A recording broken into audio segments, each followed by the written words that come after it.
All right. Good morning and welcome to Get Unblocked. It's really a beautiful time again on Saturday morning or maybe afternoon, wherever you are. But we are very much happy to have you here with us.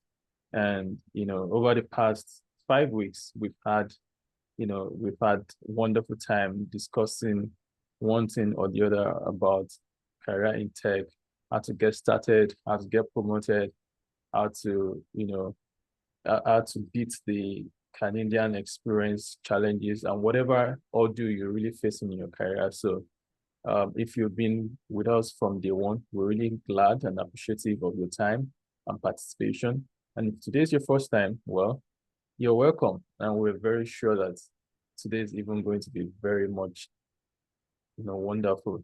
And of course, today is the grand finale. So it's a wonderful time. It's going to be a wonderful time capping it up all up, at least for this year. And like I always do, it's important for us to really understand why Get Unblocked in the first place. Why are we here? And Get Unblocked is a next Maven project. And the whole essence is just to propagate success stories. We share the stories of people who are thriving, who are making it in Canada, or and as well as in tech in general. And the whole point is to, just inspire the next generation of technology experts, technology professionals, just to give them an idea of what is really, what is really applicable, what is possible. But more than that inspiration, we're also going to emphasize how to achieve all these goals, all the career goals and objectives. So that's why that's what inspired Get Unblocked. And like I mentioned, it's a 6-day, 6 weekend, I would say, series. We've had wonderful time, wonderful people speaking with us. We had initially, from the very first episode, we have someone from Microsoft, talk to us about how to get started and, just get into tech. And of course, we had people from, RBC, non-brands in the country who have really blessed us in one way or the other. And today is not going to be an exception. So stay tuned. And before I just introduce our speaker, if you missed any of the previous episodes, please go back to our website and just check out the recordings from our previous website. So that's nextmaven.ca or getunblocked.nextmaven.ca, particularly so that you can watch any of the previous episodes. Even if you attended and you just want to catch up again, it would be good for you to do that. And of course, ladies and gentlemen, I'm excited to introduce today's speaker, a product leader, strategist, and innovator whose work spans continents and industries. Olayinka's journey is both inspiring and deeply relevant to the rapidly changing tech landscape we'll be talking about. Earlier in his career, Olayinka worked in global infrastructure and marine engineering, but not content to stay in a traditional tech, he co-founded Packard and half born out of solving practical urban challenges like finding, reserving, and paying for parking in real time. What's powerful about that project is how it demonstrates its knack not only for envisioning tech, but building them to serve real people. Now, today, as a senior product manager at ServiceNow, Oluyinka leads the development of products that are already transforming the professional landscape. His team created Now Assist, an AI-powered tool that can reduce test creation time by up to 80% by turning natural language prompts into automated test cases. This isn't about replacement, it's partnership. Oluyinka is a frequent and trusted voice in the ServiceNow community. He's featured expert on the Creator Toolbox and the Platform Academy, where he helps developers and professionals understand how to leverage these powerful new technologies. His expertise focuses on turning what feel like a threat into tangible opportunity for growth. We're here today to dig into some big questions. what AI is really doing to our jobs, how you can stay employable, and how to build a personal brand that endures. I can't think of anyone better equipped to help us separate the hype from reality and share what it takes to not only survive, but thrive in this fast changing world. Please join me in welcoming Oluyin Caldini.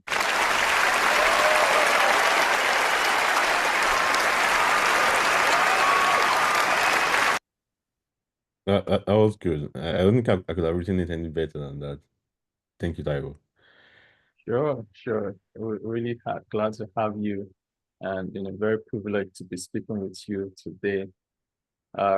We go way back, but for people that don't know you, I just like you to, just touch a bit about your career journey.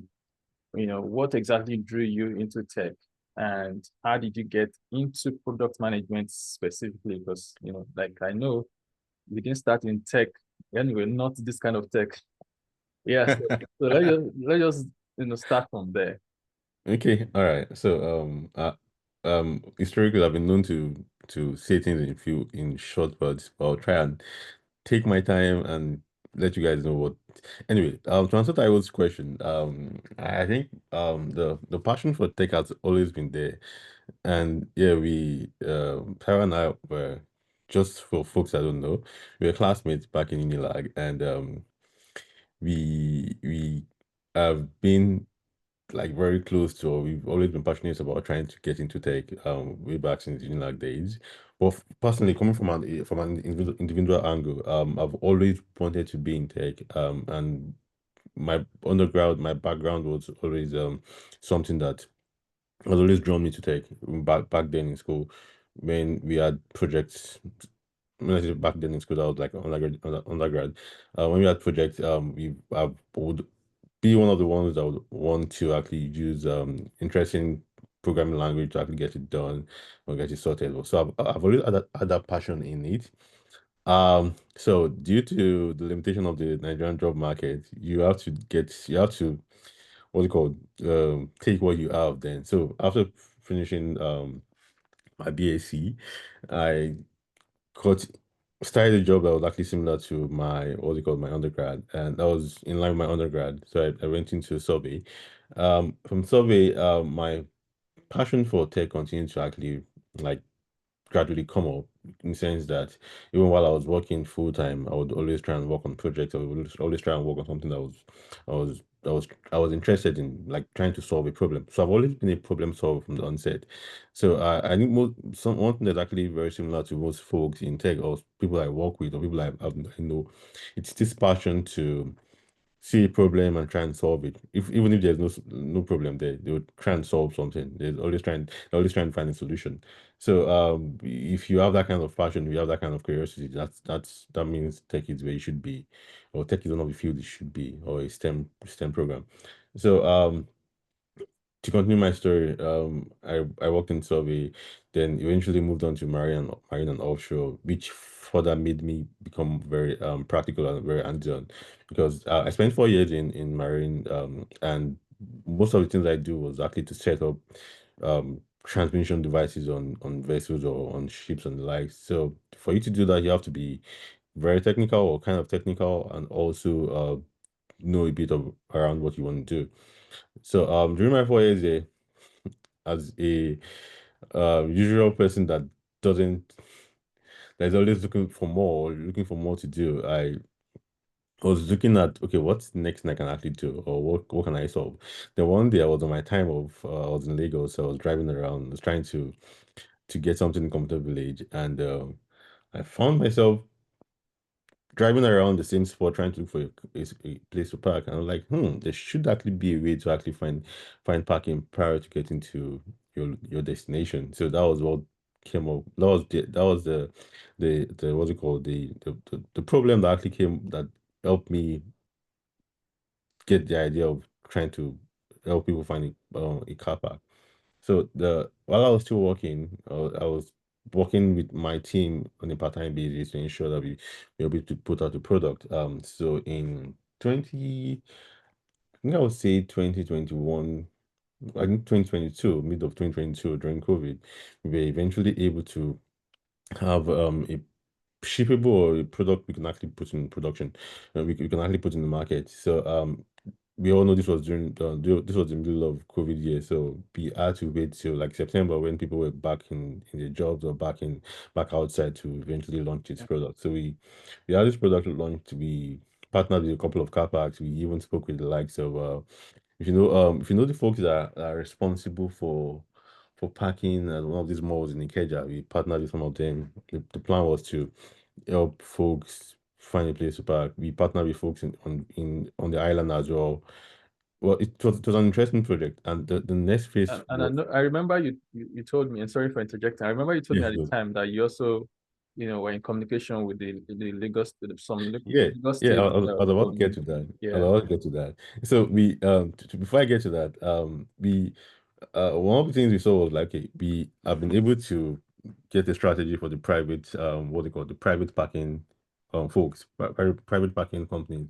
So how do we get ourselves to public parking? Basically, like how do we get ourselves involved with government?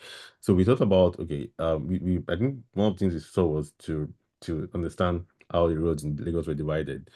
We saw that a couple of roads were actually a couple of the roads that were actually dedicated or allocated to the council to the local government. So we met with a couple of local government chairmen.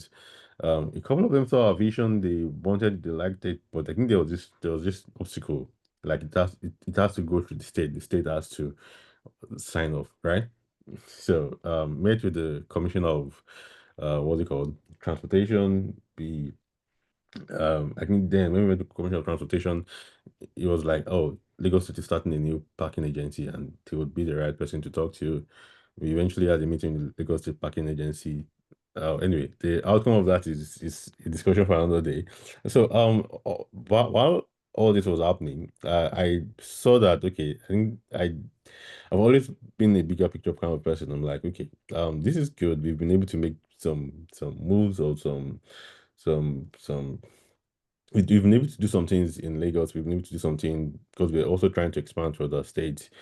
But that personal drive of looking beyond Lagos, looking beyond Nigeria got into me.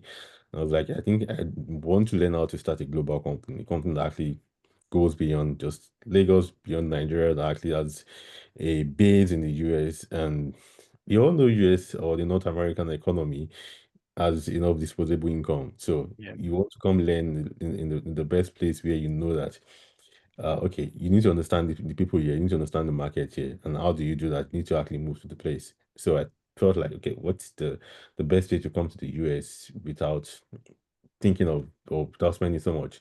So that's why I decided to do the MBA.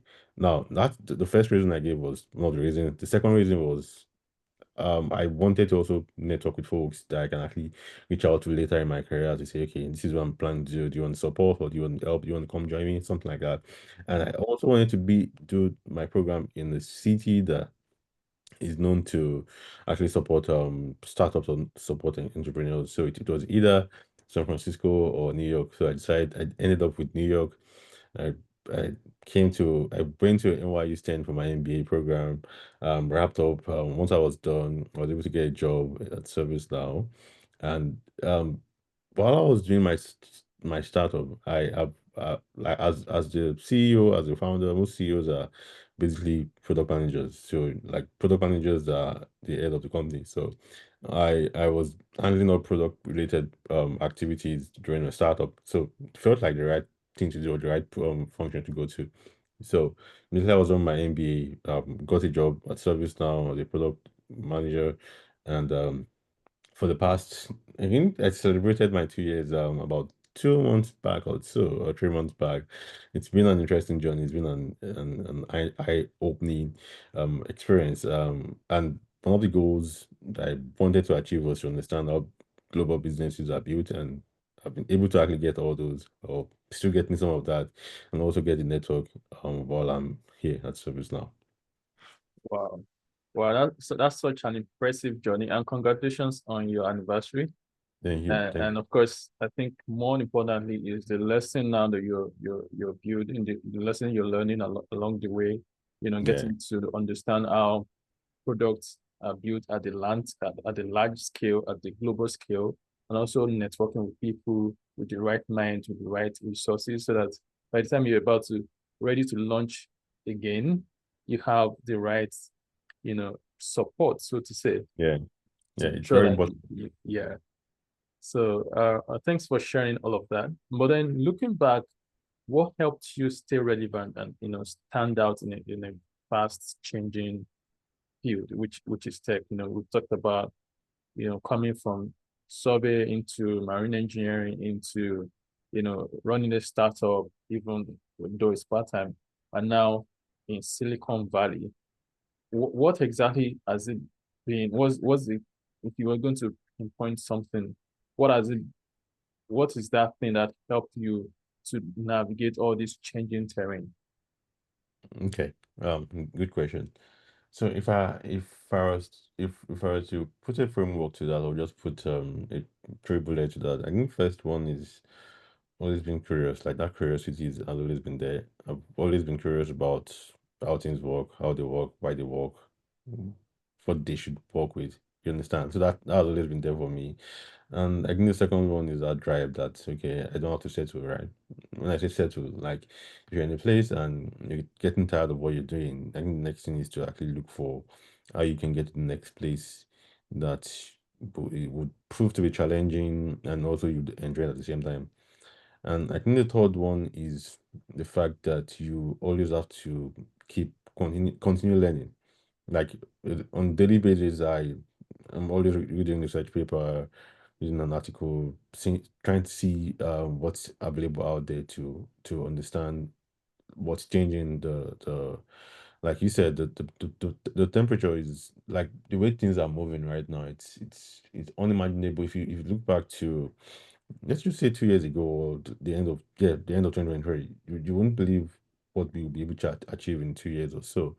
So things are always moving fast. You have to stay curious. You have to um know that if you're ambitious, you have to put yourself in the right places. You have to try and get to the right places.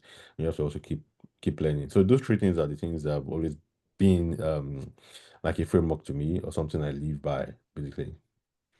Absolutely. Continuous learning, continuous improvement is the only way to stay, because there are new things coming up. And speaking of new things coming up, there's a lot of buzz around AI replacing jobs. And I know you're very much, in the market. You're very much, you got your finger on a lot of things. I also was going through your Substack where you've been, your music, your writings around AI and all of that. So from your perspective, how much of this is a myth, and how much is reality, especially when you talk about the Canadian US job market? Okay. So I always try to use one analogy when people ask me this question, and it is has always been about if you think back to when writing was invented, or you think back to when writing was invented, the folks that was it okay. I think the analogy I want to use right now is how what's it called, the writing press came to be. And the interesting thing back then was that folks that learned calligraphy, or folks that used to write for people, they had their jobs and they were comfortable, right? But with the invention of typewriter, it made their job go redundant. Like they just couldn't stay relevant in the market unless they up level or upskill, right?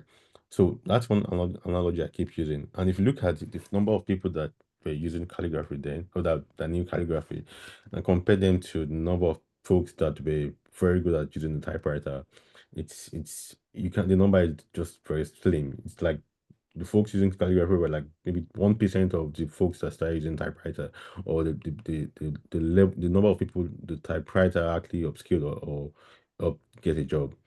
Now, the point I'm trying to make is this: people always think about AI taking away their jobs, but at the same time, it's going to actually bring more jobs. What we don't know right now are the kind of jobs we're going to be doing. But one thing is always certain: any new innovation, any new thing that comes in always expands the user base of people that actually that will keep using it, even though it will make some jobs go redundant or make them go irrelevant, but there's always going to be more job for people. And one of the articles one of the you mentioned my Substack. One of the things I'm trying to write down right now is, okay, how do you determine if your job is at stake or if your job is not at stake? Then I haven't given much thought to it, but I have this. I always think in trades. I have one of these trade framework. The first one is, are you a knowledge worker? So when we say knowledge worker, basically you're saying the things you do on a day-to-day basis, can you feed it into an LLM and can it give you results?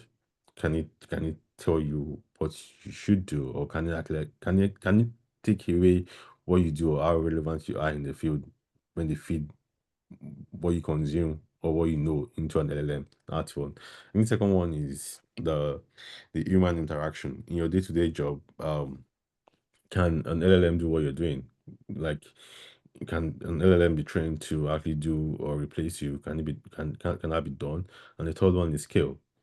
So if you're trying to achieve scale, right, you need something that won't get tired. You need something that won't break down after working 24 hours.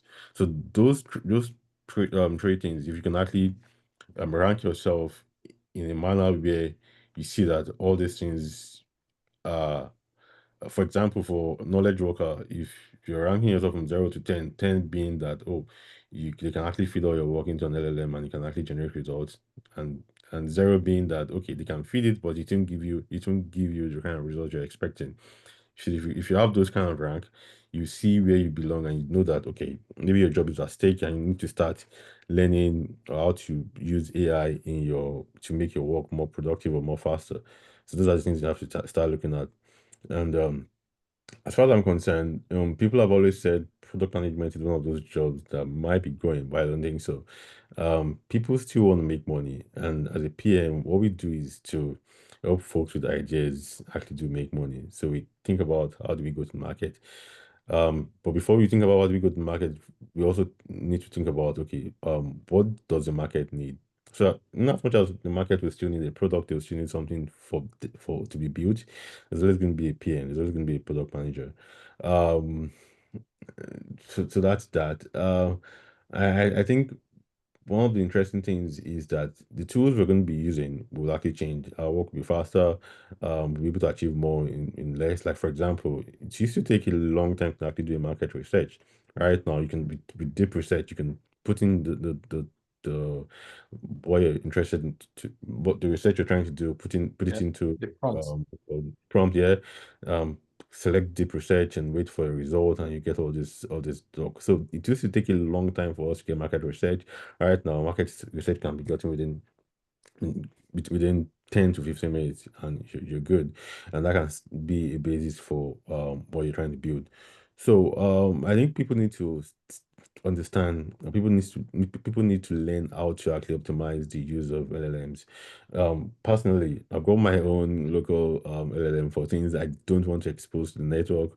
And, and what this has actually helped me do is that I can actually do more with less. So people just need to learn the skills required.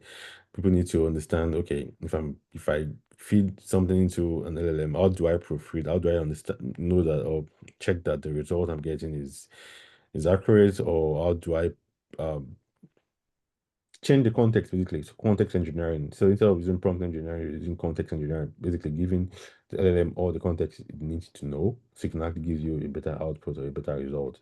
So those are the things I see would help folks understand how to actually up level or how to actually change with time. A lot of things will change in the next 5 years. In fact, in the next 2 years, fields are being developed right now that we don't know. But the interesting thing is that you always need to stay curious. You always need to stay up with the time. You don't want to be in a situation where when your folks are learning how to use a typewriter, you're still like, okay, I need to perfect my art of calligraphy. You understand? So you need to always be curious about what's happening and what is out there. Thank you so much. You've actually gone through a lot of things in that short time, but I want us to take a moment to, deep dive into a few of those components. Now, Yeah. you already emphasized the fact that yes, you could use it, based on the analogy you gave, there is going to be a change, a drastic change in the way we do things, a Yeah. drastic change in the job description as we know it. Yeah. But the truth is, there are so many more opportunities that are coming up because of AI, right? Yeah. And the the question from you and I is to first identify what I'm doing today. How is AI going to replace me? Am I replaceable by AI? And you gave a very important framework in terms of knowledge worker. Can the job, if all I know is given to AI, can AI produce the same kind of results or even better results than I am? If the answer is yes, then there's a risk. Yeah. Then in terms of human interaction, do I need a lot of human interaction to get my job done? If the answer is yes, then to an extent I'm safe Yeah. compared to someone who doesn't need to interact with people, maybe just does analysis. AI Exactly. will easily replace those kind of people. And of Yeah. course, in terms of scale as well, any role that is easily scalable, I think that's also prone to AI, right? Yeah. So, but then, you made mention of the fact that from your perspective, product manager, and this is important for everybody that's looking to pivot into tech, or maybe you're considering you're based on this framework that we just discussed, you feel that your role is at threat, then product manager might just be the next role for you to pivot into, because you did mention that um the aspect of GTM, that is in terms of go to market, it's always going to be done by a human being. You need human representation very much there, Right. Yeah. because we're looking to be profitable. You're looking to do, although some other component in terms of market research, you already mentioned in terms of how you use AI to do market research gives you Mm-hmm. faster, better results than previously. But let's just double click into that. What other, and this is beyond product management now. How have you seen AI transform the way teams or businesses work? Okay. I think I want to be more specific. Do you want to give me an example of because my head is thinking about around so many fields. Do you want to give me an example of Yeah, I mean, just in general, like, how have you seen teams adopt AI? How has it transformed what they do? You gave an idea already in terms of how you personally use AI to do your market research, which you before now you probably have to, do differently. So what are the other ways that you're seeing people now use AI? I work also, and in terms of reporting, in terms of writing documents, in terms of transcribing or transferring discussions in meetings to notes, and reporting that in a product, or in a product as well, in a project status reporting. I use here in that aspect, but you probably also have a hands-on experience in terms of what people use AI for today. yeah, interesting. Yeah. So I think I'll talk from my personal experience. And one of the things I see, like for example, we have something called spiking. And spiking is this process where you're trying to see if you can bring a POC, a proof of concept, into being in a very short amount of time and see what was necessary. And the time it takes for our engineers to actually spike right now is actually very has been cut down drastically due to the fact that they can use coding agents and they can use the likes of Cursor or Claude. And what's interesting is that it helps you from a product management perspective. It helps you what we call the time to value, right? If you think of ideating, or if you think of if you think of an idea and you want to bring it into conception, you think of the amount of time the engineers will use to give you that POCs. Right now, we've been able to actually cut down proof of concept to within 1 week or 2 weeks. So what that means is that you're able to actually go to the market faster and say, okay, we built this product, we built this product. We want to see how you react to it, how it helps you solve the problem you're trying to solve. So basically, what that means is that you're spending less money on the wrong you're spending less money on the wrong problem. So let's say, for example, what you built, the customers don't like it. You can actually go back to the drawing board and say, okay, they don't like this. Instead of spending 6 months to build something that customers won't like, you can actually iterate faster now. You can actually get results faster. You can get feedback faster. So those are one of the things I see. How yeah, that AI as LLM has actually changed the world of product management or the world of product development. I think one of that aspect also is the fact that um the way we work right now feels like having 10 direct reports, 10 people reporting to you. So basically, instead of having like someone that does market research, you can actually do market research on your own. So having someone that would tell you, oh, these are the emails you have to respond to, like a personal assistant, you can have a prompt that actually summarizes your weekly emails and tells you what to respond to. You can even draft templates or draft how to respond in those manner. And I think the other one also is seeing the big picture.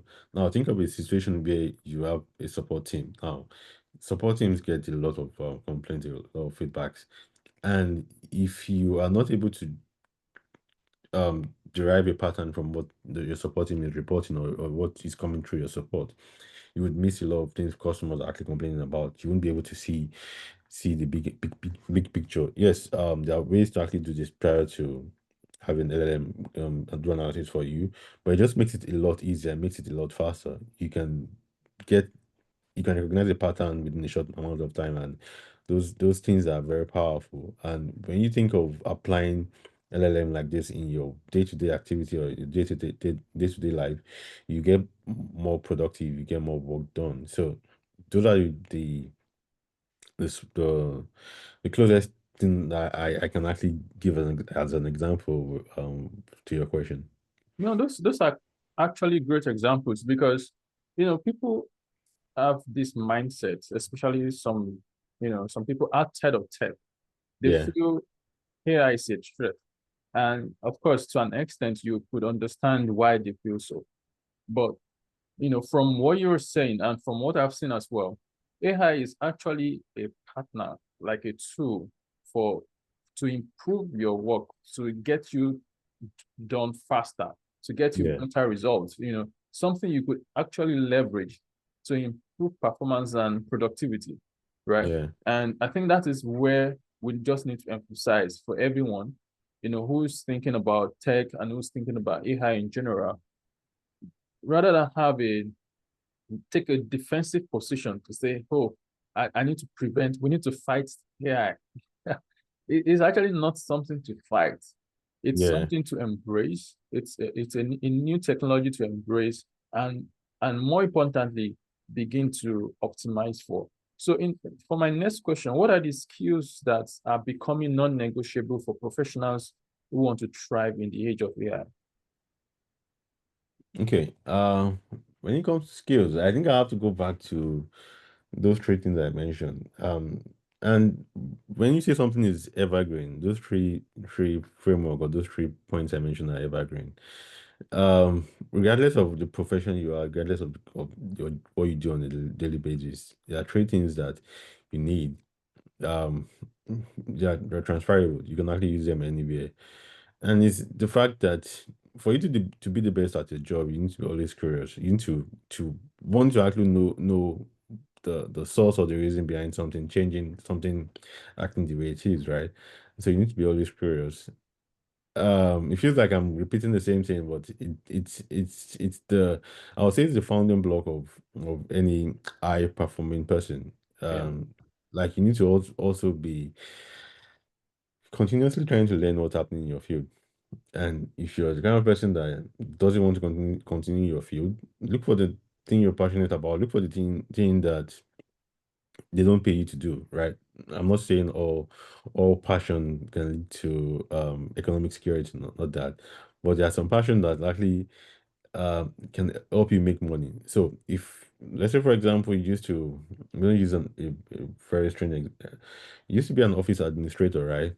Um one of your jobs, your jobs can actually be virtualized or be done in such a way that they don't need you. But you need to look for something that drives you in the morning, something you think about when you're not thinking about work. And if that thing can help you make money, you need to start thinking about, okay, how can you apply AI into this? How can you make more people understand that you have talent or you have skill set in this? And I think I talked about continuous learning. I talked about what's it called, being curious, and it's also about not trying to settle in where you are. Those three things are very are key to any kind of job you want to do. Any are key to what makes you someone that's always trying to progress in your job. So I try as much as possible not to give function specific advice when it comes to what to look out for in your career. But I know these three things can actually be developed by anyone, regardless of where they work or what they do. So that's why I try as much as possible to give something that folks can actually apply in their day-to-day life. Absolutely. And, that curiosity, and we've seen it give you results over and over again. So obviously, like you mentioned, it's evergreen. It's a principle that holds true in whatever career you find yourself in, whatever terrain. That curiosity, that drive, continuous learning, and of course, never settling, because you can always be a better version of yourself. Mm-hmm. But then for people who have said, yes, I'm ready, what is the thing, what are the steps they could take from this momentum, to Okay. begin? What is the first practical step they should take from today to secure their future, especially in Okay. terms of now adopting AI? Okay. So I think the first thing I would say in that sense is think of it as something to help you get your work faster. So I would say augment, don't compete. You're not competing with LLM. You're not competing with a machine, a computer. It's impossible. Think about how prior to the use of calculators, folks used to use abacus, or folks even prior to abacus, folks used to do multiplications in their head and like, yeah, some would say, oh, yeah, I'm very fast. I can do all these things in my head. But when you arm someone with a calculator, when you give someone a calculator and put them beside someone that actually can do math in their head, you realize that the gap is massive. The gap is wide. So basically, what I'm saying is, don't compete with AI. You can't do that. You can't compete. All you have to do is to leverage what it gives you, what it brings to the table. So you augment who you are with the tools you have available around you. And the second one is, okay, for folks that want to stay in their current line of expertise, right? You need to go deeper in your line of expertise. And what does that mean? If you want to be the best, try and look for something not okay. Let's talk about for folks in finance. If you want to be the best investment banker, right? Yeah, some of the analysis and the likes can be done by AI right now, but look for other avenues that a computer, a machine wouldn't be able to do. So you need to leverage the fact that you've been in this field, you understand what this field needs. So look deep down for ways you can actually leverage your domain expertise in your current workspace. And the third one is try and get your hands on AI skills as much as possible. Like for example, understand the tools are out there. Understand the fact that your result or your report can have hallucinations. So basically, you won't get. It might just tell you something that is not factual. Understand the fact that you need to be able to interpret data. Like for me, I notice that I consume data easily when it's in a table. So when I feed in something I'm curious about, I always tell it, but just put the result in a table so I can actually see it.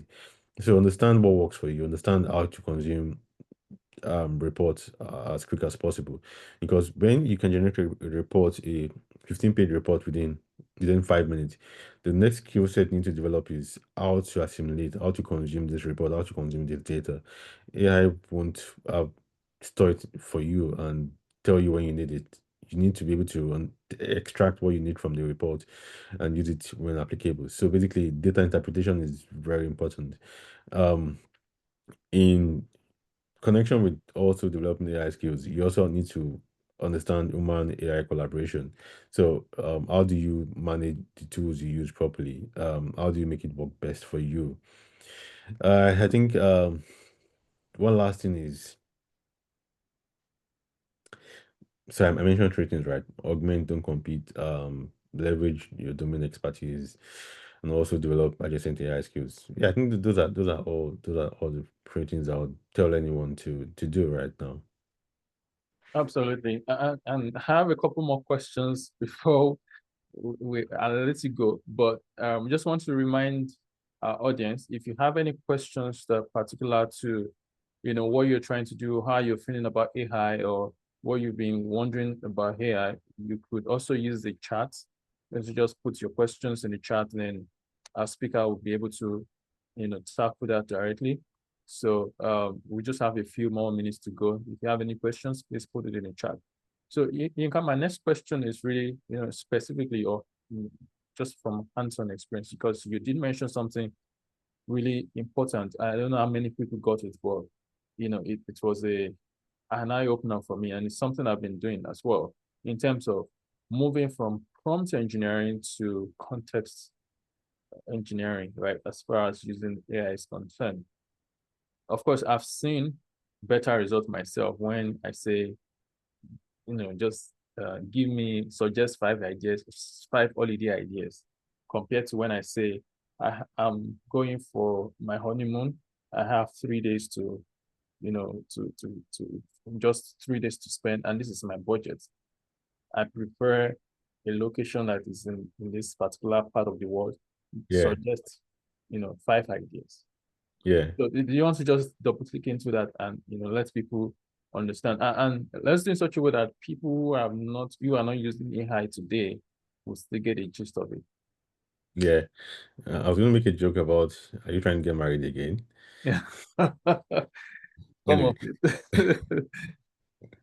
okay, so I think the whole point is this. Like, think of it like this. Let's say I'm talking to Taiwo, right? I tell Taiwo, what kind of car do you think I should buy?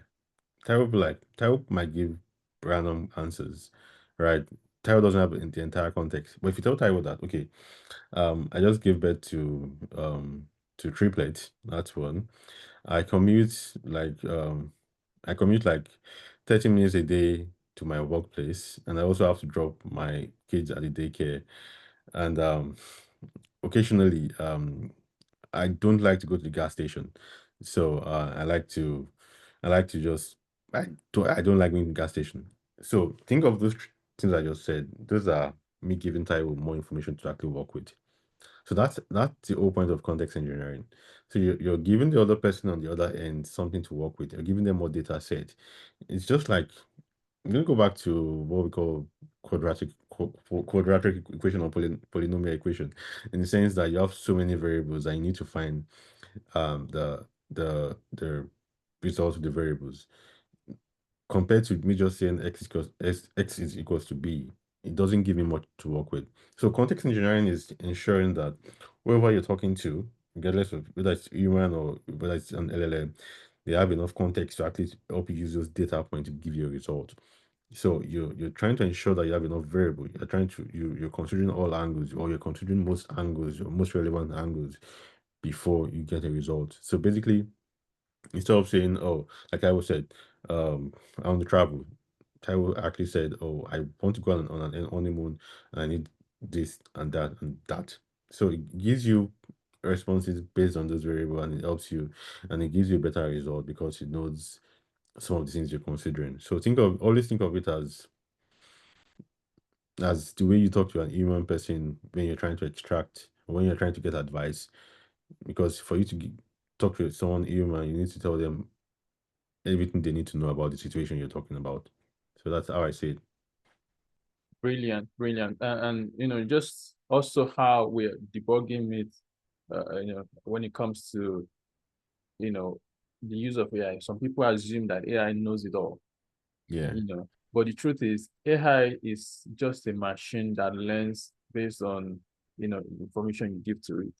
So if yeah, you want it to give you better results, you need to give it more information.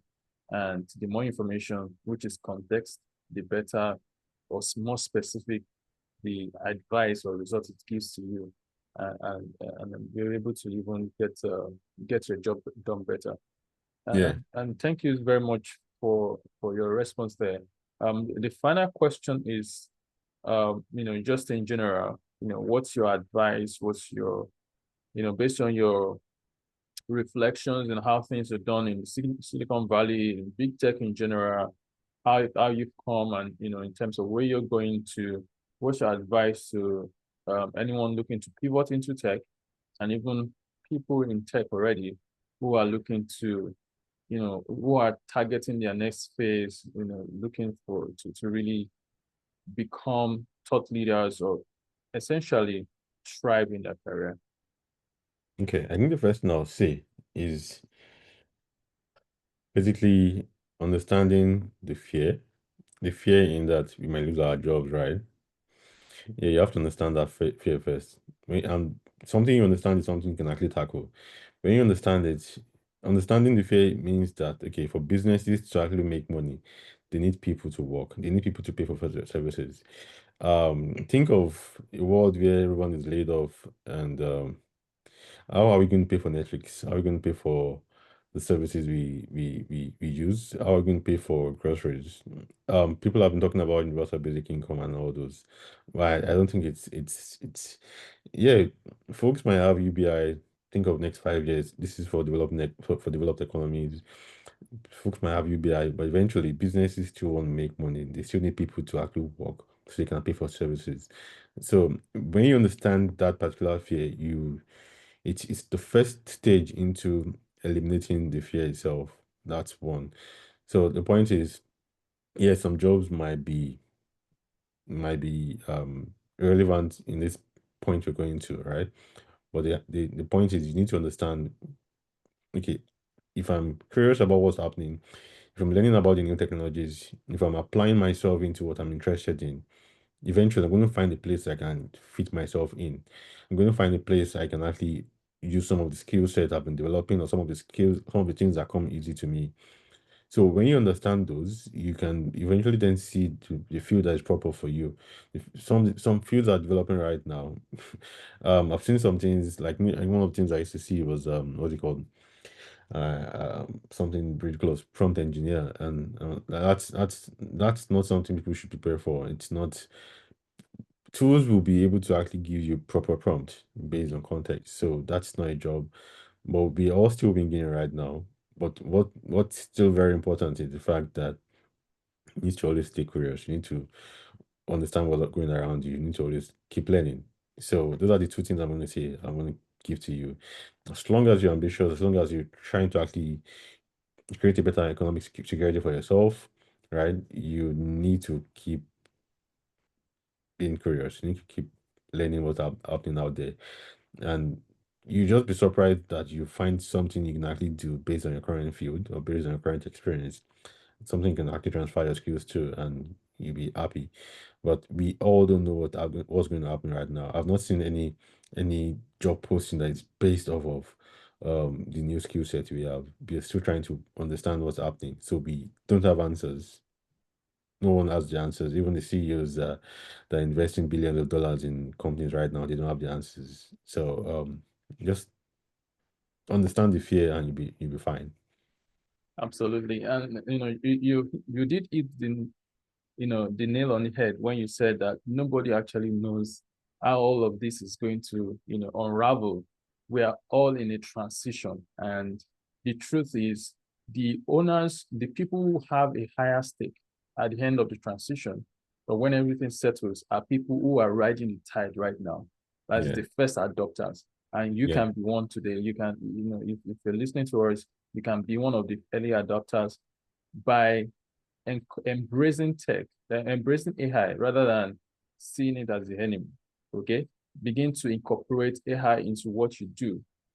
Just just give it context, like we said, give it more context. It will give you better results, and you begin to realize this is even much more you can do than you are doing currently today, and that's how you begin to create a stake for yourself in the new future. yeah. Thank you so much, Shinga. It's really been an amazing time. speaking with you, sharing from your experience and your knowledge. I'm sure, everyone on this call has really had one or two things to take away. I personally, I've been inspired. I've been, the frameworks you gave, I'm going to start, incorporating them into my day to day as well. And of course, in thinking in trees, thinking in frameworks as well. That's really key. I know that comes from experience in consulting and big tech. So thanks for that. Um, Thank you for having me. It's nice to have an avenue to like share my thought, share what I think about the world, and give advice on what I believe people should actually look out for. So it's nice to be on this. This is an impressive program as well. Absolutely. And we hope to continue this series sometime in the future, and definitely be looking forward to bringing you back again. Yeah, I'll be happy to come back again. And I'm sure a lot of things would have changed by then to be able to talk about, okay, what has changed, what are the wins and what are the losses and all those. So Exactly. fingers crossed. Awesome. So wishing you the best of luck in Silicon Valley, and of course, as you also pushing to launch your new idea, because I know definitely you're cooking on something, always cooking something. So, wishing you the best of luck, and thank you again for being here this morning. And Uh, just going to draw attention back to our listeners, and of course for people who are watching in retrospect. We do have an offer, especially for if you're looking to break into tech. And just going to share my screen a minute. So if you're considering tech as your career option, or you already started and you're just winging it right now, you're not getting the kind of result. We envision transitioning into tech in this way. So assuming that you're trying to learn to drive, and the very first day someone says, take your car and eat the express, eat the 401. You can imagine how even you would take that advice. You assume that this person doesn't have your best interest. But this is actually how people have been leading their transition into tech area. People are always looking at the high demanding, high rewarding, but also highly competitive roles. For example, cybersecurity. Whereas cybersecurity is not an entry level role per se, it's a specialized tech role. And of course, you agree with me, if you're looking to pivot into tech without any background in tech, it takes you about 18 to 24 months. Although you're able to earn in the north of $120,000, but the truth is it takes a lot of effort. It's very rigorous and it is much more competitive. Okay. And that puts you at a disadvantage because you have no background. But we are looking at a much more assured way of success, which is through the IT support route. Now, IT support route is essentially an entry level into IT. In the route or through this program, you're able to, they focus on core foundational principles in tech. And the truth is, when you learn these principles, you're able to leverage on them, you're able to upskill from there to even more specialized roles like cybersecurity or program management of products, like Kinka. Okay. So what's the offer? We're essentially uh running a boot camp, which is starting very soon in October, right? And this boot camp is going to be mentor-led. Okay, so you're going to be having people working with you, people who are already thriving in their career, people working at top places in big tech like ServiceNow, people who are at RBC, people who are, at GitHub, people who are years of experience and can easily point you through the right page, to the right path. You don't have to do trials and error anymore. So the first thing you get is the internship experience, the virtual internship. Okay. Now, through the virtual internship, you gain the Canadian experience. right? You're gaining hands-on experience because it's going to be as if you're actually working. All right. And every day you're going to be working on projects, you're going to be working on tasks as if you were in a typical office, right? And that gives you the experience you need. The second part is in terms of being ready for interviews. Now, interviewing is a skill. And through this bootcamp, you're also going to be getting the chance to practice your interviewing skills, both technical and behavioral interviewing skills. All right. And more importantly, based on what you're doing on a day-to-day basis through the internship, you draft a professional portfolio for yourself. Now, a portfolio helps you, gives you an edge. It gives you the ability to stand out because now you're demonstrating to the employers the kind of project you've worked on. And this portfolio is going to be crafted from the perspective of a hiring manager, and you can be sure that you're getting, better value than someone who's just presenting a resume. Speaking of resume, you're going to also uh, have your resume optimized to be able to beat the ATS system and land you, give you a better chance of landing interviews, right? But more importantly, because this is just a journey, and it's just the beginning of a journey, we're going to help you craft a personalized 2-year career roadmap. So you're looking at your career today. We're not just starting and ending at IT support.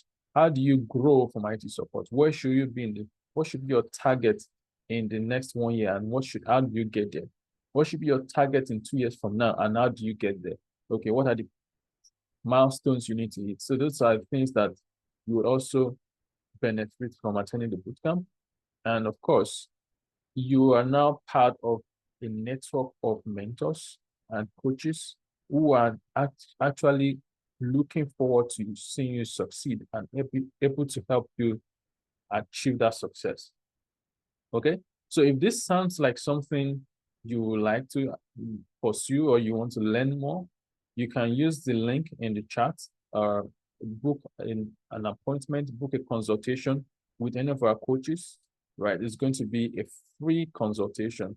So click the link in the chat and book an appointment today. And it's just going to be a 30 minutes consultation for free to learn more, to see how exactly it addresses your career journey and if it's even for you. Okay. So that's the offer we do have for you. And you have to act fast. This is very time bound. You have to act fast, which is going to kick off by October 6th. So the earlier, the better. Now, it's been quite a journey for us at Get Unblocked. We've had a lot of people come here, join us, the speakers, as well as the audiences join us over the past 6 weeks. And we are so grateful for you taking the time, spending 1 hour during your weekend to be part of this exceptional experience. And we are so grateful. Thank you so much. And of course, if when we're going to take on the next project, we would reach out to you as well. We're looking forward to hearing your success stories, hearing of your feedback, and how you've leveraged all this knowledge that we've received, all this inspiration to move forward in your career. Thank you so much, everyone. And once again, thank you, Inka, for your time today. Do enjoy the rest of your weekend. Bye.